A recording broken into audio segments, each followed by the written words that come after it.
start. Great. Okay, so welcome everyone. It's my real pleasure to introduce tonight's speaker.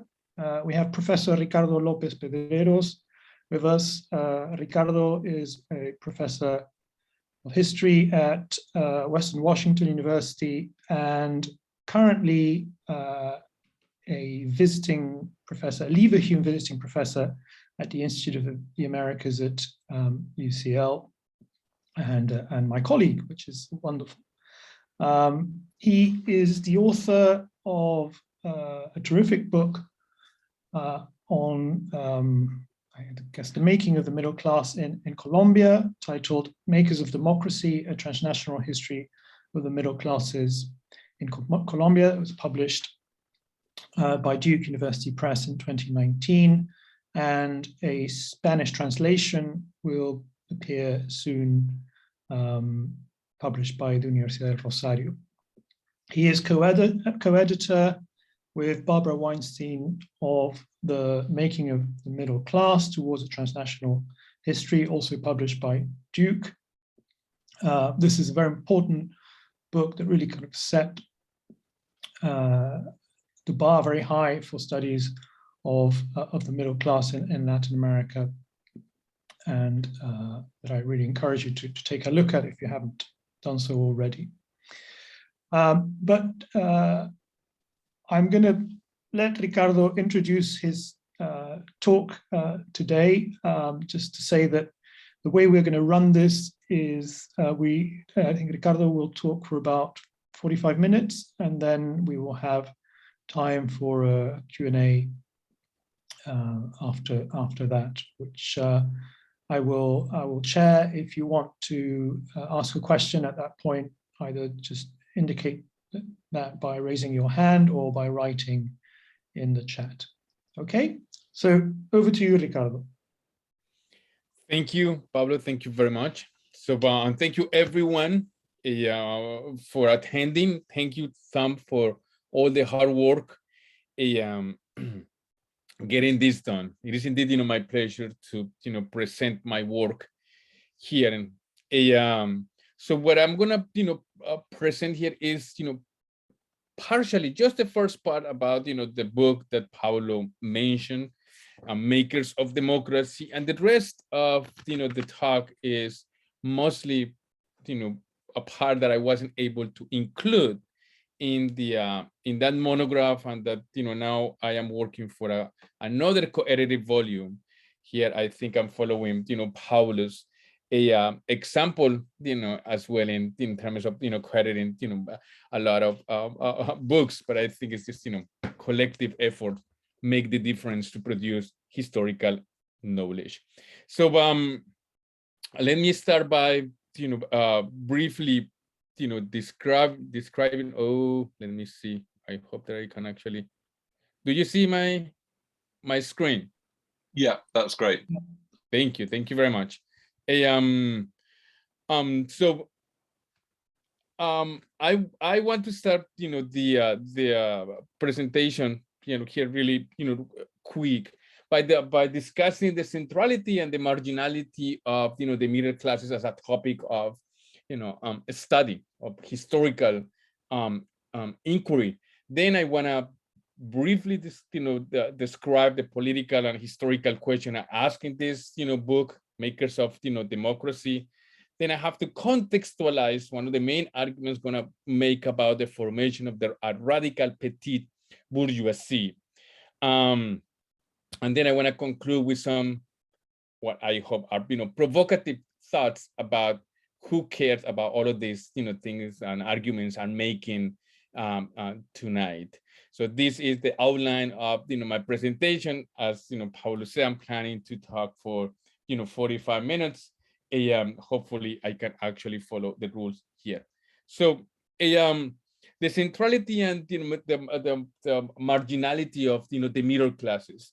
The middle classes as a topic of discussion is definitely a planetary, transnational, discussion. You only have the only thing that you have to do is to Google, middle class, and then you will see, how important this term is for policymakers, for state representatives, think tanks. And now that, everybody's talking about the so-called crisis of, democracy, the middle classes always appear as, the answer to that, crisis. So in order to overcome that crisis, usually, seen as the need to expand, the middle classes. The crisis of democracy is seen when the middle classes disappear and then two classes enter into, a struggle. So, crisis of the middle classes means de-democratization. This is, globally. And then in the case of, Colombia, that's, idea is, let's say, localized as a way to, think about the future as a post-conflict, era, overcoming, the violence in Colombia by creating that middle class, again, by democratizing, society. So the notion of, the middle class is central to, state politics, to, notions of globalization, notions of, democracy, to the point that, some authors, as you said, see here, argue that there is no society unless there is a middle class, that there is no, notion of Western societies without, a middle class. So it's central to, let's say, the status quo. But at the same time, and in the Latin American case in particular, we see then, the marginalization of the middle class as a topic of study. And this comes from, a larger, genealogy of the idea of the middle class that I'm, planning to present in another, talk. So I won't be able to talk about it, here, but it comes from, Jose Nun, an Argentine thinker, who actually argued that, the middle classes had no democratic role, to play because they supported, the dictatorships in, Latin America. That argument has been appropriated by, Greg Grandin, and from there has been appropriated by mostly, all of those authors who studied Cold War, who say, well, the middle classes are not, democratic. They have, false conscientiousness. They do what the elites, are trying, to do. They follow the elites, or what they call, the susceptibility to minorialism, which is that they follow because they have a false conscientiousness. They follow, the elites, so there is no need to study the middle class. So it's marginal to the studies of power. That's the case of Latin America, but we see other examples elsewhere with, these major, thinkers, or famous, I don't know major, but, famous, thinkers. Perhaps, the case of Slavoj Žižek is that, he said that, the middle classes are indeed, the myth, the embodied lie of neoliberal societies. So in that particular case, it becomes marginal because to study middle classes is to study, a chimera in the case of, Latin America, or democracy as, failure. So on the one hand, you have the centrality among policymakers, state, representatives, think tanks. And on the other, then you have, the marginality. But what is interesting then here is that both, positions share the idea that, the formation of a middle class means democratization, right? On the one hand, because, it's the way how to read, the crisis. And on the other, because it's the way how to overcome that crisis. But though, both positions associate democracy with the formation of, a middle class. And very few people ask what it means then to live in a society that is middle class and that supposedly create a democracy. In other words, these two positions, and I would actually, say, dominant positions, sanctify democracy as the property of, the middle class. And they assume that the existence of the middle classes is something that goes without, saying. What is at stake for both of them is the existence. Some of them say, well, it does exist and it is democratic. The others say it does not exist because it's not, democratic. But the notion of middle class as a democratic force goes unquestioned. So that's precisely what I do in my book. How did we get to this point that we take that particular link for granted? So what are the definitions of democracy that we usually invoke when we say that the middle classes are anti, less, or more democratic? What is the definition of democracy that we invoke when we actually say, or try to define, those middle classes as anti-democratic, more or less, democratic? And what has the historical process been that has actually, make this middle class society the representation of democracy, to the point that we all, we say democratization in social terms mostly, but also in political terms. We imagine the expansion of the middle class and, the overcoming of a class struggle that is between the two extremes, of a society. How did we actually come to this situation? That's what I do in the book.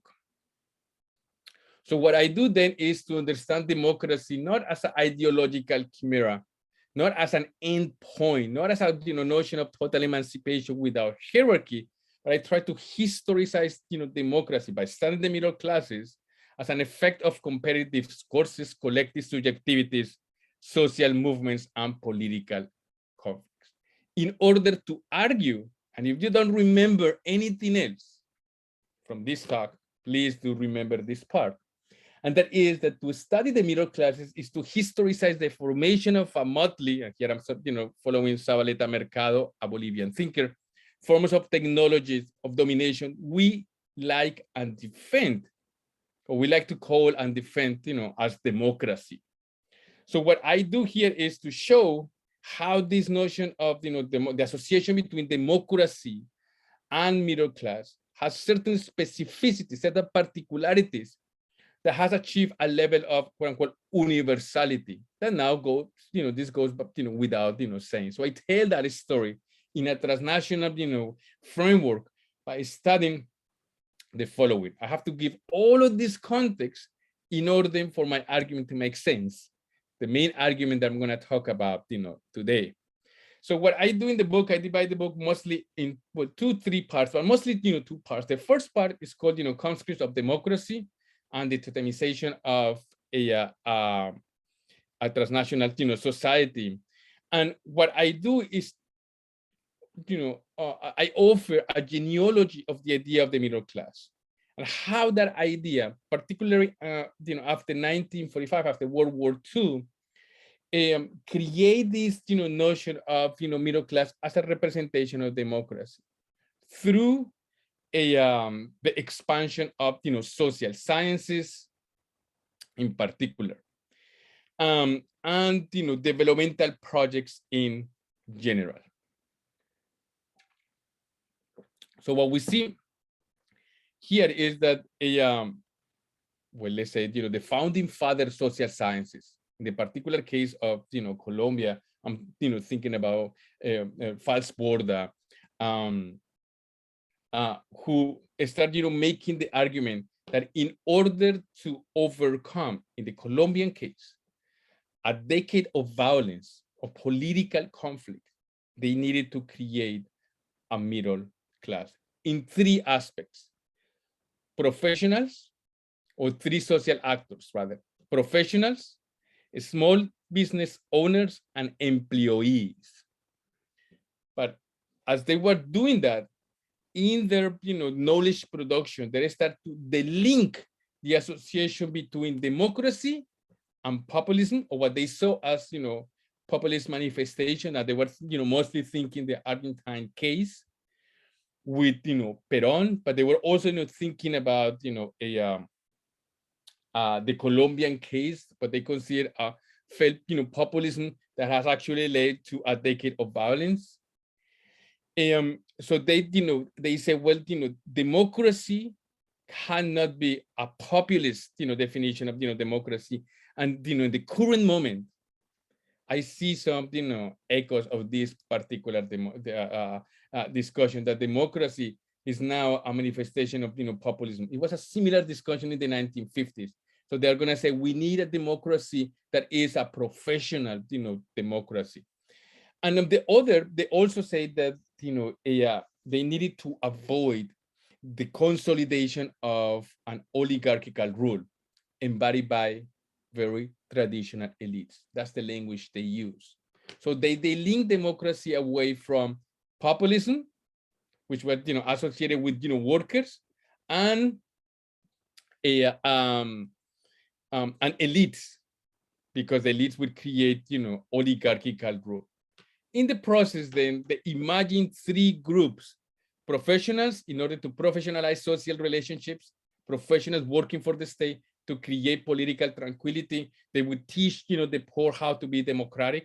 A small business owner would actually expand economic independence by creating a small business, and would actually challenge the role of monopolies.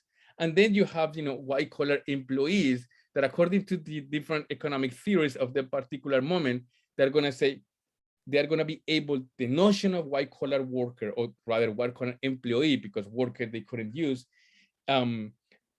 allowed societies to live beyond the struggle between capital and labor. You could actually argue these are just merely ideas that didn't actually materialize. Quite the opposite. What you see then is the materialization of all of these ideas, and perhaps one of the most important developmental projects of the 20th century, the Alliance for Progress, that in the Colombian case, worked through the National Front state, policies. My main argument in this particular case, and I argue against some of the recent studies on the Cold War and development studies that argue that developmental policies were merely a failure. And I argue far from it. What the developmental project created was a very class, gender, and racialized definition of democracy embodied in these three historical actors. The second part of the book then shows how all of these ideas start actually playing out in practice. And here then I talk about the plurality of middle class formation. So the formation of several middle classes, or middle class projects in plural. And here's a whole discussion with other scholars who studied the middle classes, who said the middle classes don't exist because they don't speak with homogeneous voice. And I say, well, you can actually have several class consciousness happening at once, and sometimes even in a struggle. So what I do, the second part of the book is try to describe some of these political projects that depended on all of these developmental projects, and in particular the Alliance for Progress. So at least 4 political projects that call themselves middle class. The first one that supported the National Front and supported the the Alliance for Progress, and identified themselves as the representation of democracy. They were indeed what they say, yes, we are democracy. There were others who would actually argue, also partially in support of these developmental projects, that they define democracy as beyond ideology and politics. I cannot get into the details of this in this talk, but so you have to believe me, that's actually what they did, because I cannot get into the details, otherwise I cannot talk about the specific part. Then you have those who were partially against Alliance for Progress and the National Front, and joined forces with a populist movement in the Colombian case called ANAPO, and they made the claim that they were the representation of the people, right? And they went from the idea of we are part of the pueblo to the representation of the pueblo, the representation of the people. And then the final political project, which is the one I'm going to talk about for the rest of the talk, is a radical petit bourgeoisie that joined led forces in the second half of the 1960s and in the 1970s. And I would argue this is not just particular to Colombia. I would argue this is something that we could extend to other cases in Latin America. But what is interesting to me is that the radicalization of this petit bourgeoisie happens within the Alliance for Progress in this particular case. But before I spend the rest of my critique of the radicalization of this petit bourgeoisie, let me state quite clearly that this radicalization was quite productive. they propose a different definition of democracy, different from the one that was being proposed by the Alliance for Progress. They did indeed depend on that notion of democracy proposed by the Alliance for Progress. The materiality, take for example, professionals. Most of them found jobs as part of the developmental state, and that developmental state was indeed possible at all because of the Alliance for Progress, of developmental projects. So they did indeed depend, and the radicalization happened within that movement because they couldn't actually find jobs, because what they were supposed to do they were not able to do. I call this a privileged alienation, because they felt that they couldn't do what they were supposed to do, bring democracy. But it was a privileged position that they found themselves in, mostly as professionals and as white-collar workers. But as they did that, they proposed a different definition of democracy: education as a common good, knowledge production. In another talk, I will talk about this, because we usually decontextualize the production of knowledge of, let's say, investigación, acción participativa, of the beginning of decolonial, thinkers, that is now celebrated as coming almost, out of, nothing from Latin America, as part of the so-called authenticity of Latin America. And we do not historicize the material conditions that produce that knowledge production, which has to do with a middle class, or more specifically, a radical petit bourgeoisie. Health as a fundamental right, economic success as a collective endeavor. You can actually read, all the elements of that, democracy. So I am not the first one to say here that, the middle classes participate in Cold War politics. That is indeed a central argument of recent study. But it has proven absolutely difficult to include the study of the middle classes within Cold War studies. So it seems that now you have a historiographical field that is called middle class studies, and one that is called Cold War studies, and they don't speak to each other. That's what I'm trying to do here, partially. Because the question for me is not that whether the middle classes participated. That's actually something that has been shown. But for me is, what was middle class or petit bourgeoisie about this process of radicalization? What did it mean to be petit bourgeois during revolutionary times?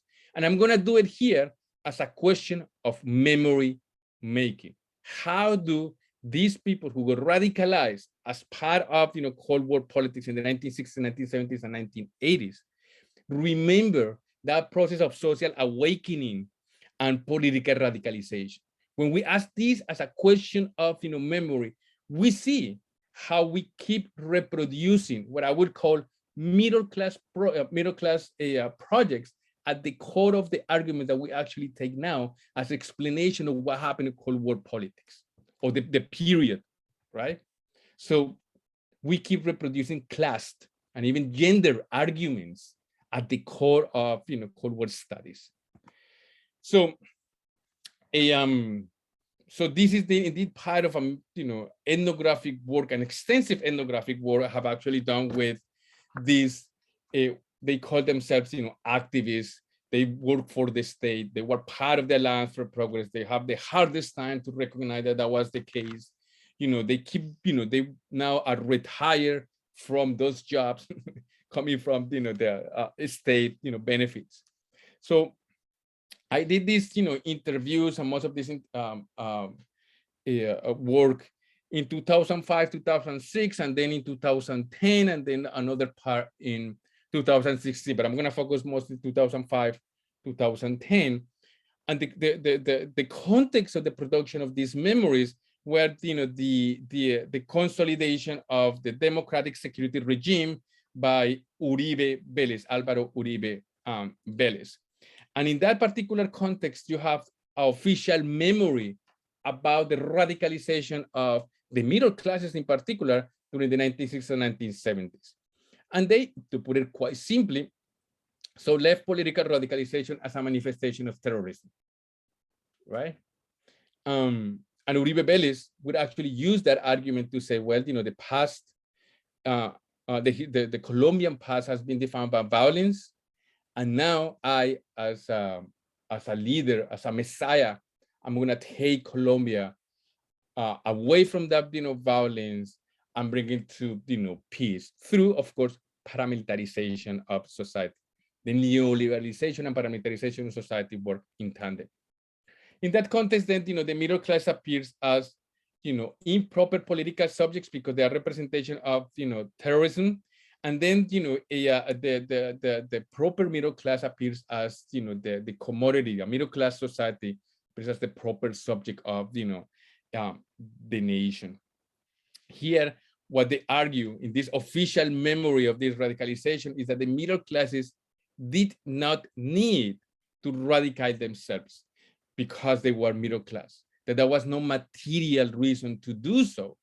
Maybe, popular groups and poor people, maybe they, could have actually radicalized themselves given the material conditions, but, middle classes, they were just plain to be radical. That's the official memory coming from the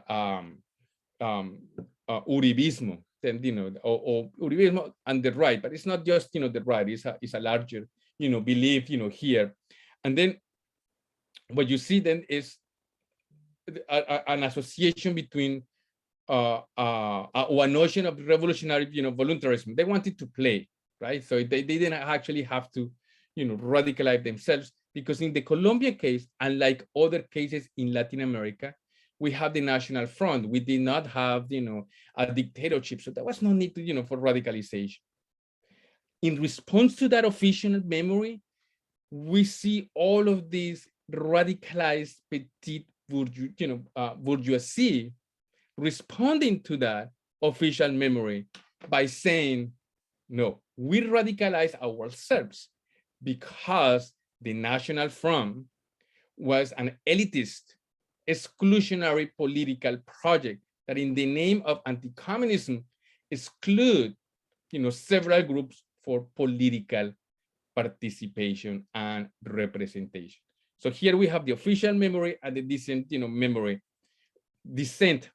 dissent memory by, middle classes, and they are indeed in contestation.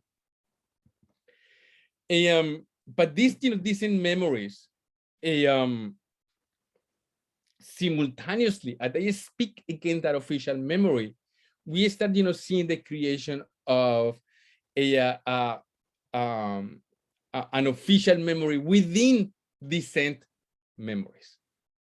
Let me repeat that. So you have, on the one hand, two memories in struggles: the official memory coming from the state, a neoliberal state represented by the paramilitary project embodied by Uribe, that defined radicalization of the 1960s and 1970s as, terrorism, as, a revolutionary voluntarism.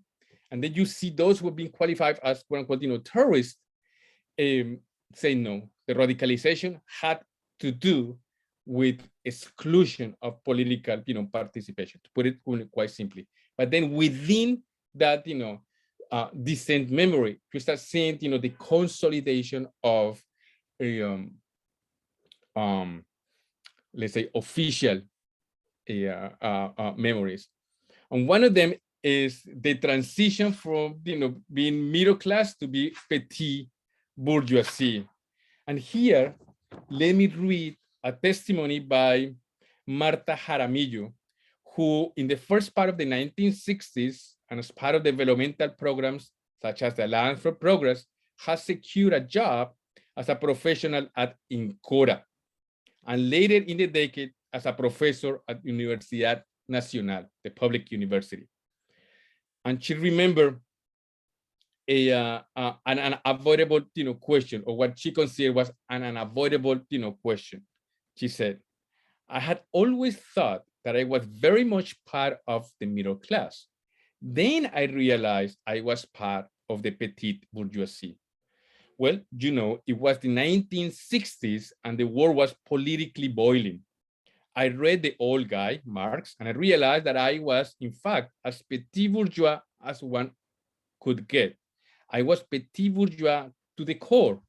Later, I joined the Comandos Caministas, engaged in liberation theology, and dreamed of a revolution.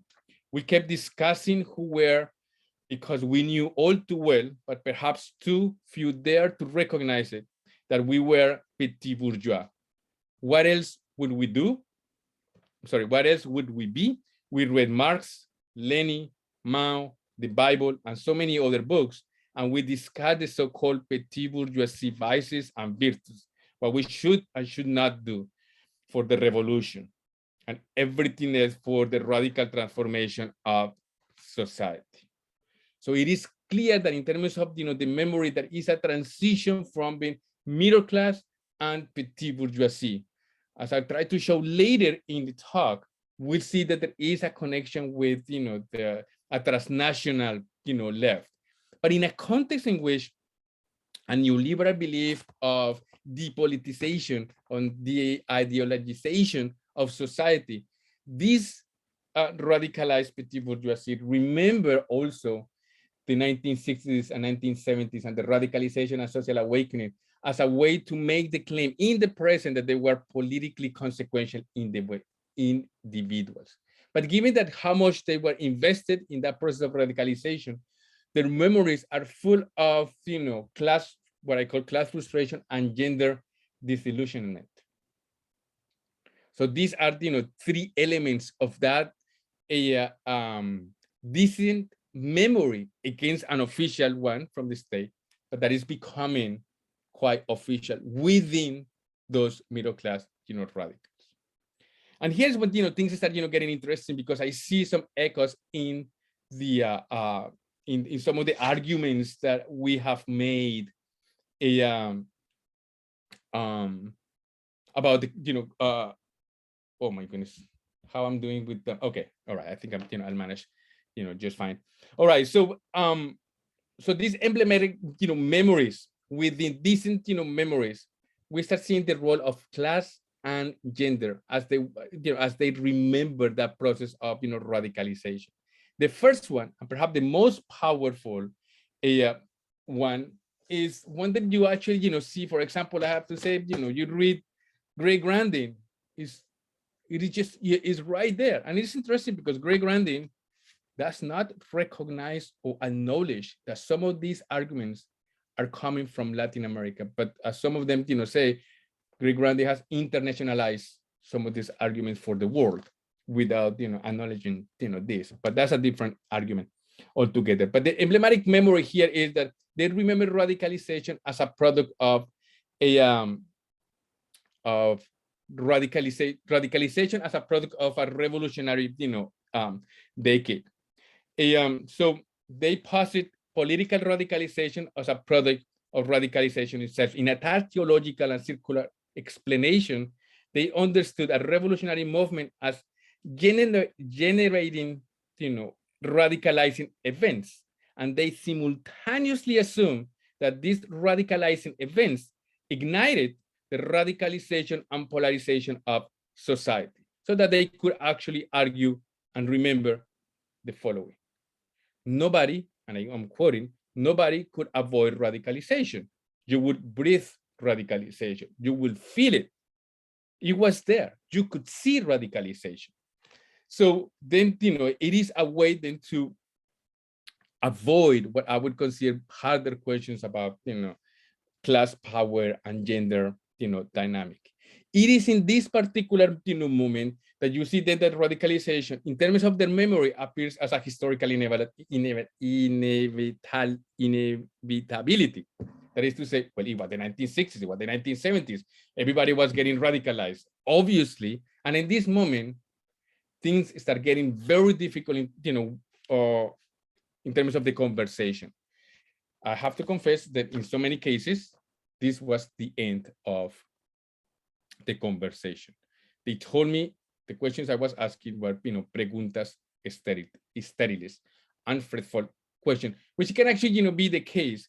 But as we, we start, talking about more, then they imagine that radicalization as a process of social amalgamation with the working class groups, or radicalization as social proletarianization. And the notion of the proletarian is indeed, key for how they imagine that radicalization. In other cases, then it was gender that played the role.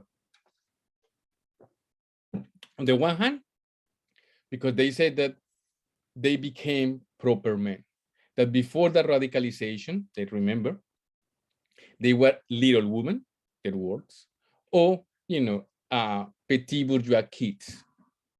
But after radicalization, they became real men. In other cases, they would actually say that, the radicalization was so important that they would actually make, the revolution possible, but then, quote unquote, cultural ideas got in the way. That is to say, feminist political agendas got in the way in their memory that made, this radicalization, impossible in terms of materializing the revolution or social change.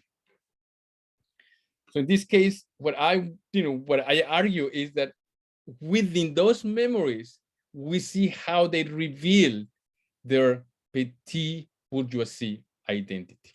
On the one hand, because they imagine a classless experience of proletarianization, right? And at the same time, they need to, claim an identity of belonging as part of the petit bourgeoisie, so that they can actually show how they went from, a middle-class position into a proletarian one. So on the one hand, they imagine this amalgamation, they imagine this proletarization, but in order to prove the case of proletarization in terms of the memory, they also had to say that they were petit bourgeoisie and that they actually went, their words, down to become proletarian. Given that I'm running out of, time, here, let me go, quickly. And when we talk about, questions of, the intimacy, things become quite clear in terms of class belonging, class status, and class identity. For some of them, they would say that, love would actually be, the evidence of proletarianization. That is to say that through love, these petit bourgeoisie, mostly men, could uplift these workers into revolutionary subjects. But others said, speaking about sexuality, that was indeed the limit of proletarianization. In Spanish, and I'm going to say this in Spanish because it actually, has a lot of meaning. They say, mi radicalización no me llevó para tanto, which is, my radicalization didn't take me as far to, practice that proletarianization in sexual, or in sexual practices. So then, we see here that in terms of, the memories, we see how those memories, let me return right here, memories as hierarchization. And here the aspect of hierarchical unconscious that I'd be more than happy to discuss in Q&A is that, the process then is, there was a need in terms of the memory, a hierarchical homage of the proletariat to celebrate the so-called simplicity of, the proletariat, the materiality of the proletariat, right? But at the same time, they actually have to show that they were other than the proletariat, that is to say, petit bourgeoisie, so that they could actually prove that they would, be able to proletarize themselves. All right. Where do these memories come from? I'm going to skip this part because, the last part of the argument is the one that I find, more important. What do these, memories, come? Their silences, confessions. They come from a tradition, a genealogy from the left, broadly understood, that can actually, be summarized in this manual that is called, Los Siete Pecados capitales del pequeño burgués, the 7 deadly capital sins of the petit bourgeoisie. The translation into Spanish, at least the Colombian version, dropped, the deadly part. I wonder why. And here are, these are, the main sins that would not allow the petit bourgeoisie to become proletarian. So we see the sources of inspiration in terms of the memory. It's not only just, the present, but a larger genealogy here The most important one, I would argue here, is that the main the main author of this text is Bertolt Brecht, famous left thinker, that then it was actually appropriated by different societies across the world. This particular notion of the petit bourgeoisie is key, but the main scene was that the petit bourgeoisie has a tendency to think. That was a scene, which assumed then that the workers were driven by practicality, by materiality, but not by ideas. So that the petit bourgeoisie would actually have to drop this scene. And from that scene, you see all the others.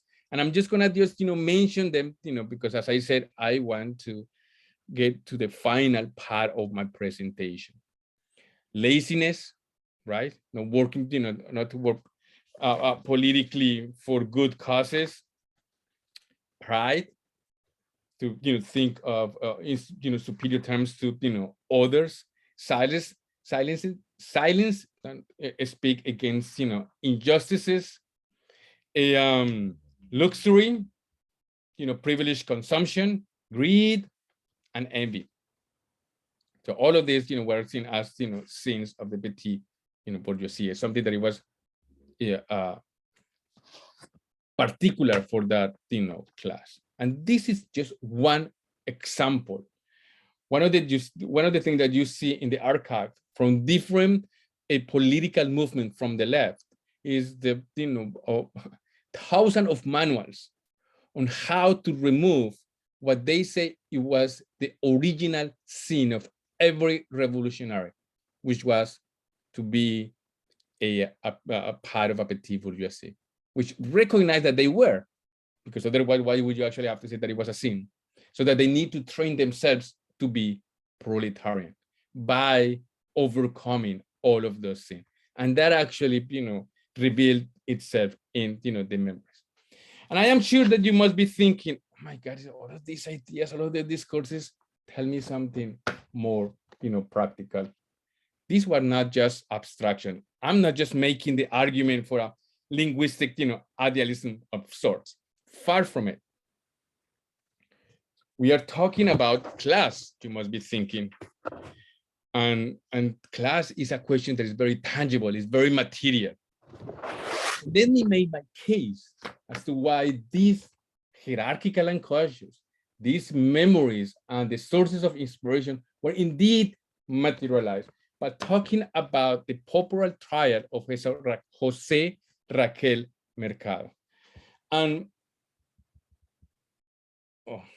okay, I have 7 minutes and I really need to read this, so bear with me. I usually don't read, but I need to get all the facts and the details right, so I can actually make my case of the hierarchical and racialized unconscious at the core of this process of radicalization are materialized. First, joining guerrilla movements, in particular urban guerrilla movement, was a manifestation of proletarianization. Sorry. It was the case of M19, a guerrilla movement that emerged as a splinter group of the ANAPO and as a product of presidential fraudulent election of Misael Pastrana in 1970. The M19 early efforts sought to secure a degree of legitimacy by implementing, among other efforts, educational projects to conquer the masses for a revolution and put capitalism on trial. In so doing, the M19 wanted to represent the people while making evident the bourgeoisie's failure to democratize the nation. In particular, the M19 questioned the bourgeoisie justice system and instead proposed a popular or revolutionary justice predicated on the expansion of people prisons. It is not accident that this guerrilla group detained what one might call the two-class and hierarchical orders of a radicalized petit bourgeois revolutionary. On the one hand, the M19 captured what they thought was the representation of the undemocratic oligarchies of felt bourgeoisie, Hugo Ferreira, an agro-industrial African palm company manager, to put pressure on the resolution of a strike of its workers, and Camila Mikkelsen, daughter of a powerful banker.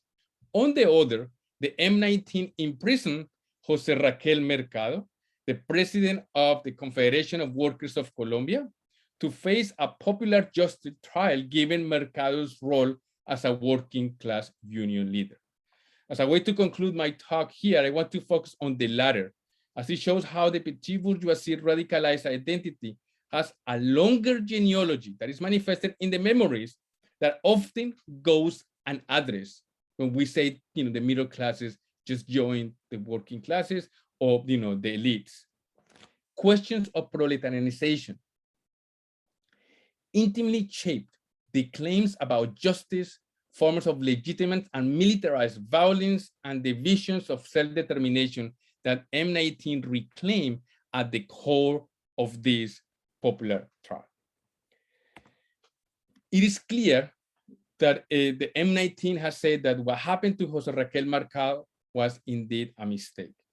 But the M19, the guerrilla movement, put into practice the professional skills of some of its members and offer research about the rapid and presumably questionable upward mobility Mercado has experienced from the 1950s to the mid-1970s, from a bracero, working class black man in Cartagena to the north of the country, to a union leader of one of the most important labor unions in the country. They also provided ethnographic accounts on the work Mercado had done as a union leader. Such research discovered that as a working class black man, women were the union's leaders, I quote, major weakness. The M19 set up surveillance measure and coordinated undercover work executed by a woman who, most accounts concur to say, exploited Mercado's petit bourgeoisie desires for women whose class background was sharply different from his.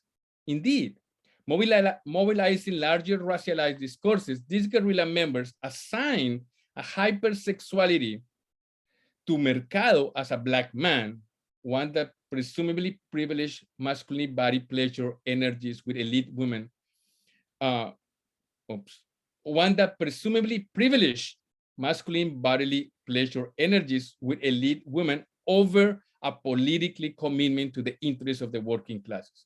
It was both his weakness for women of higher status and his hypersexuality, the ethnographic research reported, that allowed the M19 to abduct Mercado as he was supposed to meet his mistress, a guerrilla member who, as an undercover, presented herself as a middle class in an apartment in downtown Bogota, but instead found two armed M19 men militants. By presenting research before the public, the M19 did seek to demonstrate how Mercado embodied some of the 7 sins of the petit bourgeoisie. And it was even more problematic for the M19 because they thought Mercado was part of a working class. He was proletarian.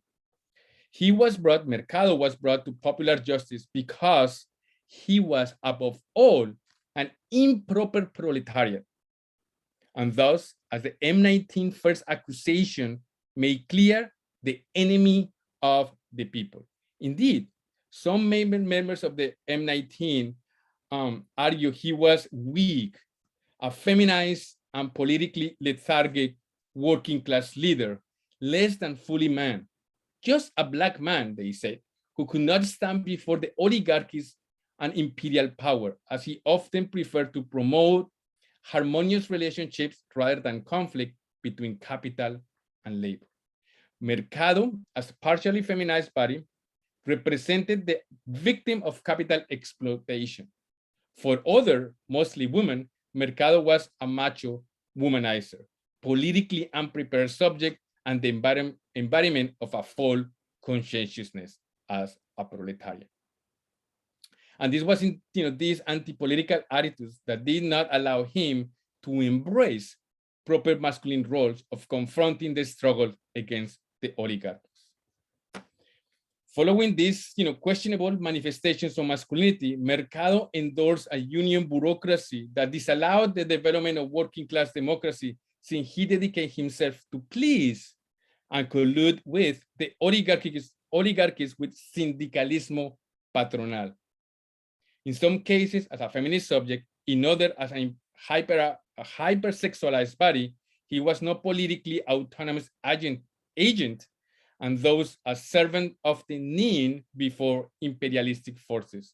As a result, he was accused of being a traitor to the fatherland, as the second charge of the M19 made evident in the popular trial. Mercado, the M19 contended, also embodied the sin of pride, that eagerness to do whatever possible to differentiate oneself from working class, its origins, values, and interests. Indeed, the M19 explanation of the charges, women often appear as a sexualized source of class corruption, improperness, and gender weakness of an otherwise pure mestizo and proletarianized working class masculinity. It is in this context that then the M19 offered the third charge, traitor to his class. And if this was not enough, the M19 submitted the evidence to another sin, the one characterized as luxury, as you can see in these particular pictures, sent to the El Bogotano, a newspaper in Bogota. And Mercado glorified material excess and consumption instead of embracing material scarcity as a proletarian should do. In practicing this petit bourgeoisie sins and vices, which simultaneously preventing him to embrace proletarianization, he halted the historical revolutionary mission of the proletariat. The M19 argues that they did ask the people of Colombia to write on the walls of the cities whether Mercado was guilty or not. According to the M19 narrative, they say that the people had spoken and they said that yes, that Mercado was indeed guilty of the three charges. The M19, it is worth mentioning, told the government of López Miquelsen that they would be willing to vacate the verdict if they meet some of the demands by some of the working class movements, but that actually, that proposal fall on deaf ears, and the state exercised violence by omission. And on April 19, 1976, the M19 executed. The word in Spanish, yet again, is much, speaks volumes. Ajusticiar, exercise justice. And Mercado and his body was found nearby a popular park in Bogota. And the pictures, which I'm not planning to show, were sent to El Bogotano as a spectacle of the violence inflicted on a Black body. Who cares about all of this? This popular trial proved that the question of proletarianization was much more than an abstraction or a rhetoric device, a discursive creation, as many historians continue to tell me. It was part and parcel of a larger project of class politics for legitimizing a masculinized petit bourgeois revolutionary as proper rulers in a real democracy in which they could govern over oligarchies and improper proletarian. Indeed, a real democracy was often mobilized as revolutionary change was unimaginable without the rehabilitation of a class and racialized and gendered project. In the 1970s, the M19 as a representation of a petit bourgeois radicalization sanctified the execution of Mercado by claiming ownership over the sovereign representation of the people as a radicalized petit bourgeoisie. As the state exercised violence by silence, the improperly proletarian was imagined as the political inferior other, discussed in its hierarchical otherness, a transcendental embody of class lack, gender defect, and racialized indiscipline that allowed the petit bourgeoisie revolutionary women and men to imagine themselves as proper proletarian, and those who could experience proletarization and those make a legitimate claim to radicalization and class rule. Mercado, the gender, racialized, and class otherness he was assigned had to be eradicated, discursively, figuratively, and literally, in order for the proletarianized petit bourgeoisie revolutionary to exist at all as the hierarchical proper ruler in real democracy. And this is the story that allows us to understand Cold War beyond this dichotomy between revolution and counter-revolution, but rather the struggle between and among heterogeneous class and racialized gender mobilization that sometimes find meeting points between revolution and counter-revolution, and that happening in both camps, so that then we actually see who got to define the right to rule, who had the right to rule. And in this particular case, there was some gender pacts between men from the revolutionary movement and men from the counter-revolutionary movement that actually made the possibility of the constitution and the consolidation of a neoliberal moment. But that's an argument I cannot elaborate here.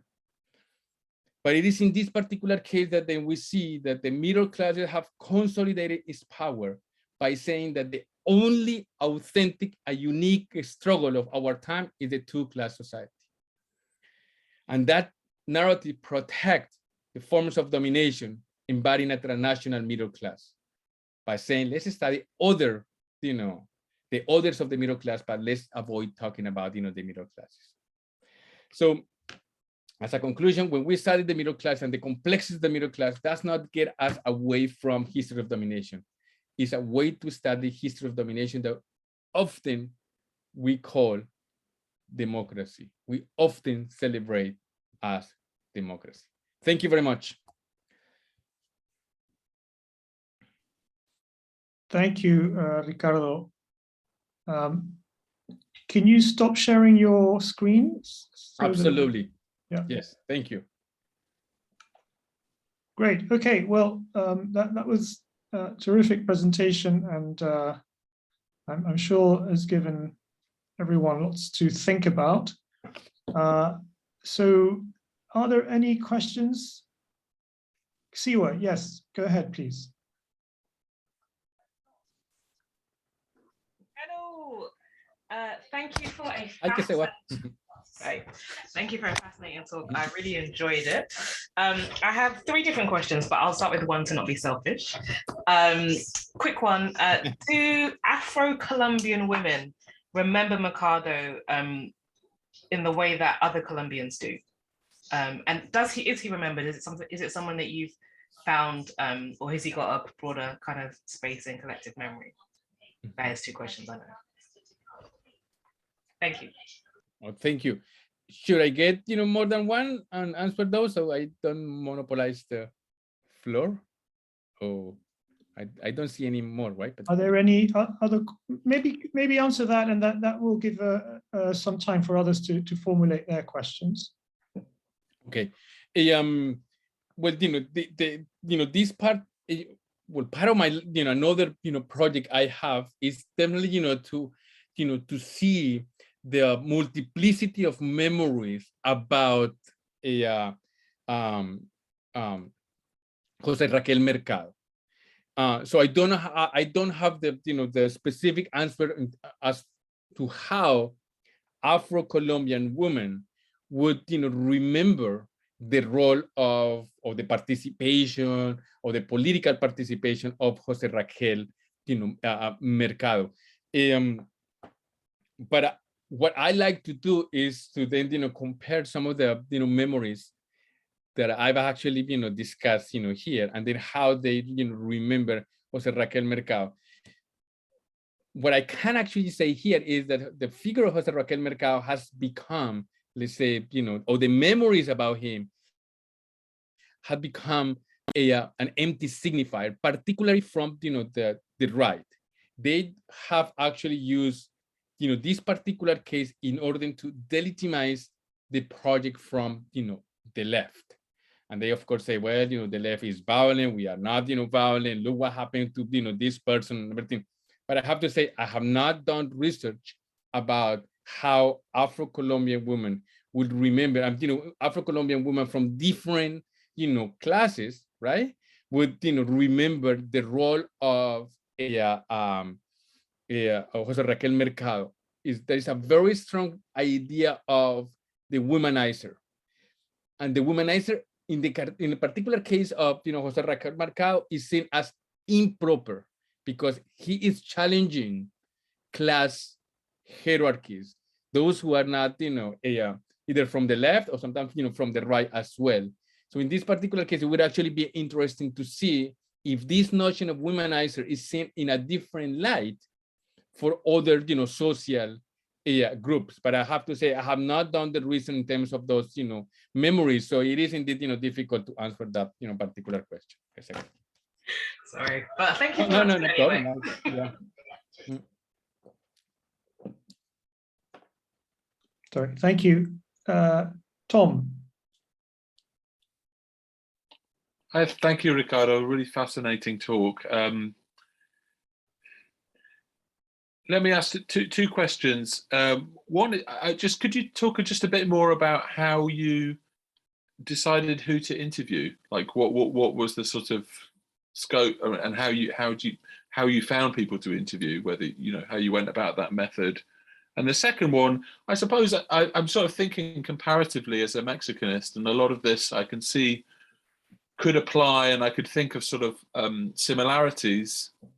But it's surprising to me that no one seems to be thinking too much about peasants or campesinos, right? And is that just because of the people you talk to, or was that not a very salient discussion in the Colombian case? So yeah, that's my second question. All right. Thank you, Tom. They are actually, related. But let me start, with the second one. Yeah, I have to skip that part. But a central part of the, the proletarianization, particularly for this, professional who were, trained as professionals in, urban settings, the process of proletarianization would actually, mean to go and live in rural parts of, the country. So the case of M19, the leadership of the M19 were first part of, the FARC, which is mostly a rural, guerrilla movement. But in terms of, not just the memories, but also in terms of the diaries that some of these members, wrote, back then, when they encounter the proletarian, they said, and I have a couple of, quotes there, they said, well, now these, peasants are telling us that we behave like ladies or like little women because we don't know how to work the land, we don't know how to live in, in rural settings.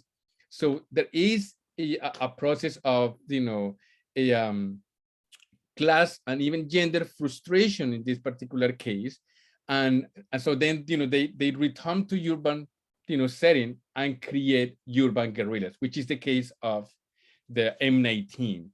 The frustration with, rural guerrillas. But a central part of that process of proletarianization was to become, a peasant and to become, part of a rural guerrilla movement. But then, that's a reality that once they meet the very same person that they start, imagining, they question them and they they leave. Most of them, not all of them. So if you think, for example, the case of, Peru and Sendero, the main leader is actually, somebody coming from the university, a petit bourgeois. He become, the more radical one, precisely, to show that he is the proper proletarian, even more proletarian than the real proletarians, right? The same with other, cases in the FARC.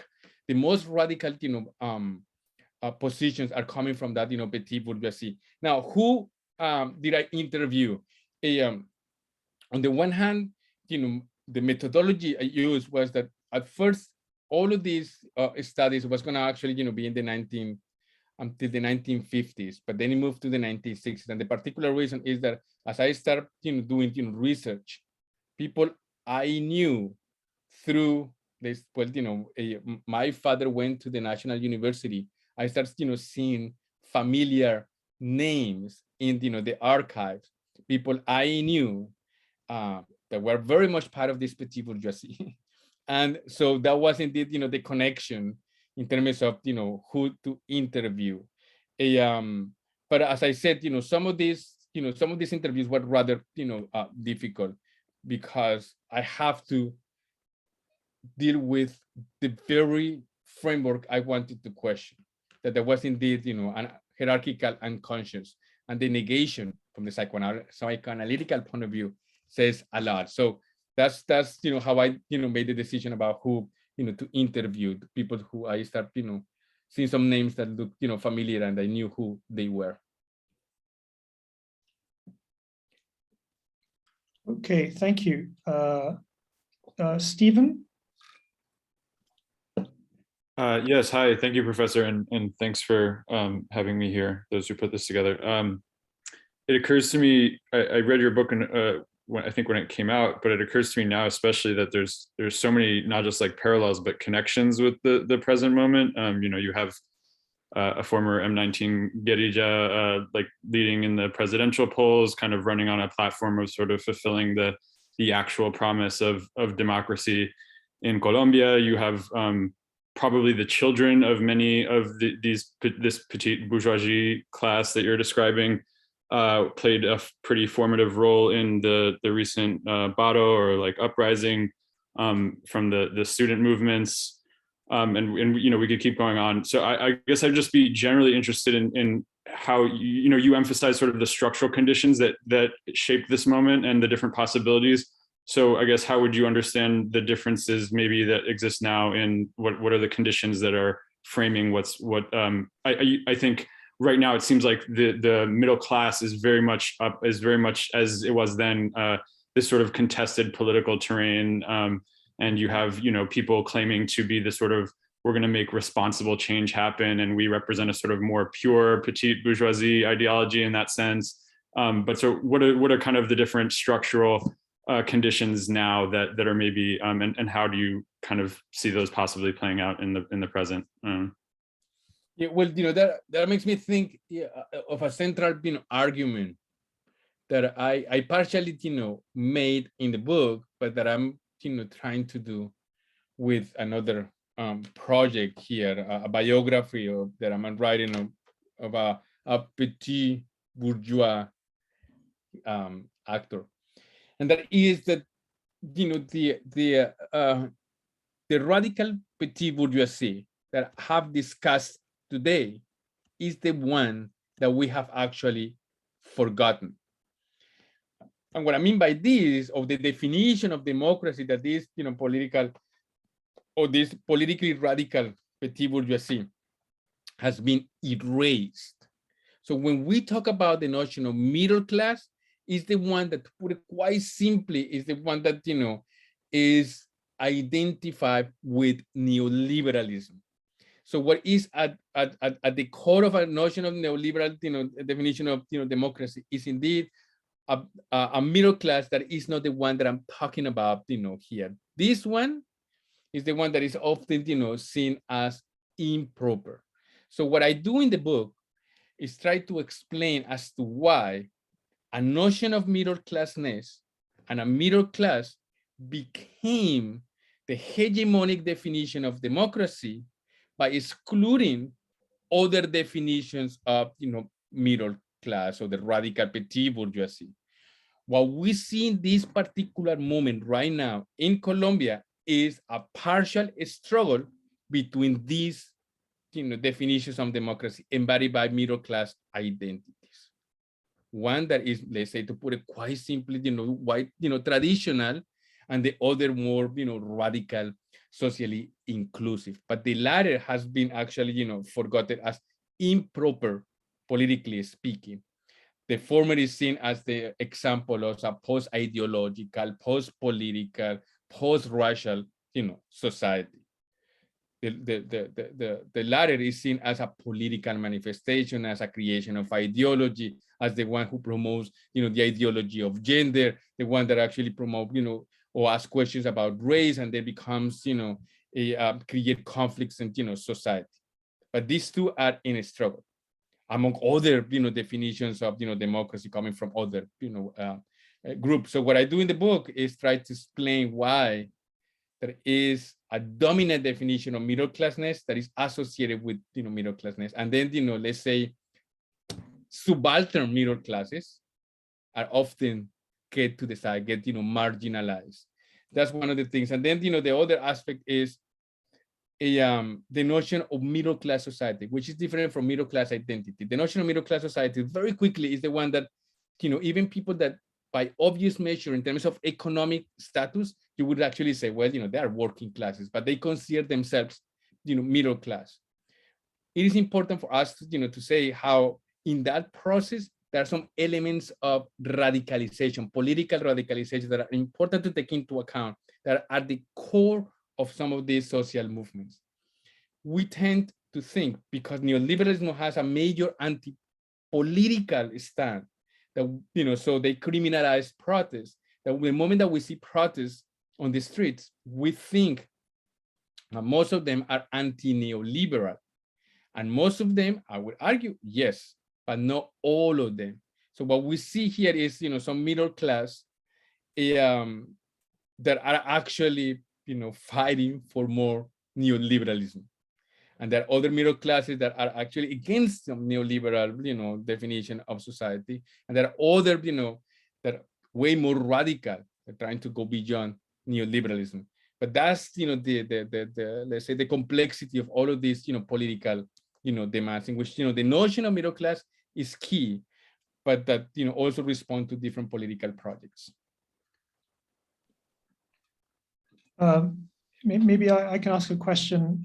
This is a question, in a sense, prompted by the answer you gave to Tom, where you referred to Abimael Guzman. Mm-hmm. And I mean, one interesting aspect of Guzman is that, of course, you could kind of see him as, a part of the radical petite bourgeoisie, Mm-hmm. but he was from Arequipa, right? He wasn't Yes. from Lima. And so I guess my question is whether that plays a role in Colombia. I mean, is your story a Bogotano story, or is it a story that plays out also elsewhere in Colombia? I mean, Peru is such a centralist society. Yes. That being a radical petit bourgeois from even, the second major city already makes you peripheral to radical petit bourgeois status that perhaps is claimed more clearly by those in Lima. So I wonder how that plays out in the Colombian case. Yes, the elements, both in terms of the formation of the middle class, the part that I have called here, the totemization of the idea of the middle class, has some elements in which the very idea of the middle class gets regionalized. So in the case, for example, in the case of Brazil, or in the case of, Colombia, has some, racialized elements. That is to say, is the way to rationalize racialize regional difference and regionalize, racial, meanings. So in this particular case, some of the discussions in the 1950s and 1960s was precisely that, only mestizo regions or white regions or modern regions of the country could achieve the material conditions to create a middle class. So that they imagined, this as a mestizo reality. And we have, anthropologists in the case of Colombia making the argument as to why, for example, the Pacific region and the Caribbean region of Colombia could not develop a proper middle class. So there are some elements in terms of the regionalization, but it goes beyond the material conditions, but the material conditions mediated by some racialized discourses. So that's one part. But the second part here is that these ideas are going to actually be mobilized by different groups in different regions in order to make the claim to middle class belonging. And it is in this particular context that then we see certain tensions between the notion of radical petit bourgeoisie and centralization.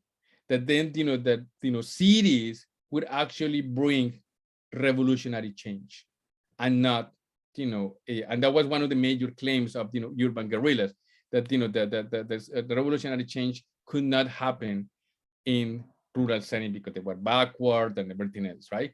So then, it's definitely, a tension in that particular creation to the right to rule. Abimael Guzman, I would actually argue he was I would argue trained through these, 7 sins of the petit bourgeoisie.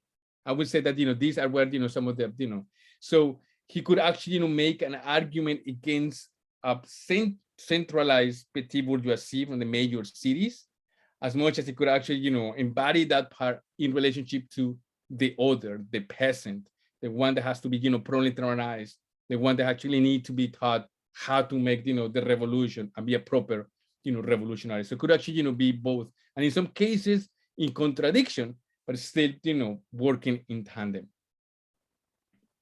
Thanks. Tom, you have another question? Yeah, thanks. No, I just wanted to go back to the argument about the execution of Mercado, and I mean, I think in at one point in the paper, you talked about how that's now remembered by the people you're talking to as a mistake. Yes. And I just wanted you to unpack that a little bit. And it wasn't clear to me, why is it remembered as a mistake, and what's the significance of that change to your larger argument? Because it seems to me that part of your argument is about the continuity of this sort of hierarchical mindset, but it does also seem something's changed there.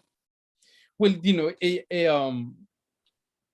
in this particular, context, the M19, they enter into, peace processes in, the 1980s. So very early on, they did say that it was indeed, a mistake, but they do see it as, a contradiction in terms, meaning, well, we were, the judges, and we were, I mean, they could not, deliver, justice. That they were actually, part and parcel of, the process, of that they could not be, objective, judges of the trial, right? But the silence at the core of that idea that, it was a mistake is the class and gender elements that is usually, remain in the hierarchical unconscious. So it's recognized as a procedural mistake rather than a sort of substantive. Interesting, yeah. Yeah, but that actually, it brings up a larger point that is very important, which is in the current discussions about, the political conflict, the armed conflict in Colombia. And as we remember, what happened, the middle classes often, precisely because this obsessive notion that the authentic class struggle is only between two classes, we see no role whatsoever to the middle classes in the perpetuation of the armed and the political conflict. They have no, the middle class have no political role. They have only followed, the elites. So if the elite had, play a role, which we know they did, it's just by, addition that the middle classes play a role. In doing so, my argument is that, the middle classes get protected. So what I want to argue is that the middle classes were implicated subjects.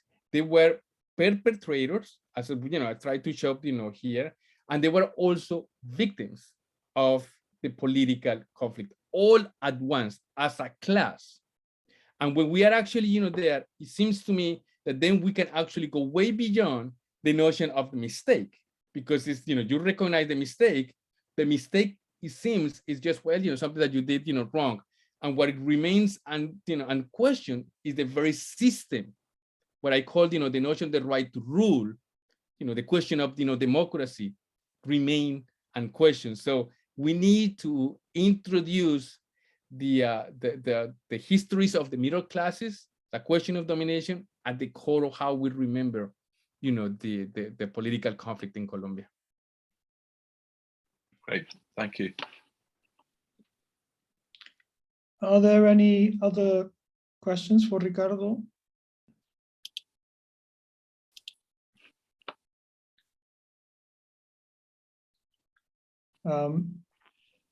Maybe just as a final question, I wanted to ask you, Ricardo, I mean, one of the things that kept popping into my head as you were giving your talk was how Eric Hobsbawm talks about the radical left in Latin America in this period, and he has no time for it at all. I mean, he thinks they got everything wrong, right? And I think he's talking really about this radical petite bourgeoisie that you've been talking about, and we know that Colombia was one of the countries where he spent quite a bit of time, and so I wonder whether this very negative picture that he forms, which of course could have been formed by just studying that group in different places, but I wonder to what extent you think it is a product of his close experience of Colombia. That could actually, be the case. And I've been, rereading Hobsbawm recently to see, and it is, for me, it's fascinating when you think about, the notion of, the middle class. Hobsbawm becomes a representation of modernization theory, I have to say, but that's a different argument altogether. But what I would say here is that, one of the things I tried to do in the book as well is that is partially a claim to recuperate the stories of this radical petite bourgeoisie. I have to say, I'm exhausted, I have to say, to the question that is at the core of Cold War studies, that is an argument that was produced by Cold War logic, which is to say the middle classes in Latin America have no role to play. They were completely anti-democratic. One of the things I argue in the book is that was not entirely true. So Hobsbawm is, been a major influence to how they, Jose Nun, or well, in dialogue with Jose Nun, and then, Greg Grandin. And I have to say, I cite Greg Grandin because he's been, quite influential in terms of how, Cold War studies have emerged and everything else. And what I do want to show is that, there were a major redefinition of democracy as petite bourgeoisie. And when they reclaimed the role of democracy, a new definition of democracy, that didn't mean that they had to join popular groups. That wasn't necessarily, the case. They actually made the claim, some group made the claim that, okay, the petite bourgeoisie has a role to play in revolutionary change. So for me, it's important to, reclaim that particular role, so we do not follow into that negative, connotation by Eric Hobsbawm. But simultaneously, I also want to offer a critique of that petite bourgeoisie, because I find meeting points with other projects that we wouldn't locate necessarily on the radical left. It is particularly when we include questions of gender and questions of race, that the so-called, divisions of the left disappear, and we start, seeing communality in terms of, radical projects. One of the main critique that we have always, heard, oh, well, the left is always divided. You have, plenty of, political, so you have Maoists, and then you have, Leninists, and then you have the urban guerrilla movements, and then you have, And yes, there were some, divisions, plenty of them indeed, but there were also some communality. And that communality came as a middle-class project or radical petit bourgeoisie, project, as a question of mestizo. And to go back to your earlier question, Paulo, centralized, notion that, as they imagined the revolution, that it was indeed, regionalized and racialized definition of the right to rule in what they call revolutionary change. And I see it as a fight of, democracy. So is that, complexity that I want to leave it as a tension, recuperating part of the project, but also being very critical of it. I mean, of course, APRA and Aya de la Torre always claimed that the petit bourgeoisie had a revolutionary role, Yes. right? I mean, it wasn't that there is a sort of Pan-American genealogy to this. Yes, to this absolutely. notion, in APRA, I suppose. Okay, well, I think we'll stop there. Please join me in thanking Ricardo for his great talk. But just before we do that, just to remind you that we will be back in 2 weeks' time, I think. I can't remember who's talking then. Tom, do you remember? It's Diogo Carvalho, Oh, yeah. Environmental History of Brazil. Excellent. Great. Okay, well, thanks so much, Ricardo, and thank you all. No, thank you, everyone. Thank you very much. Bye-bye. Thank you.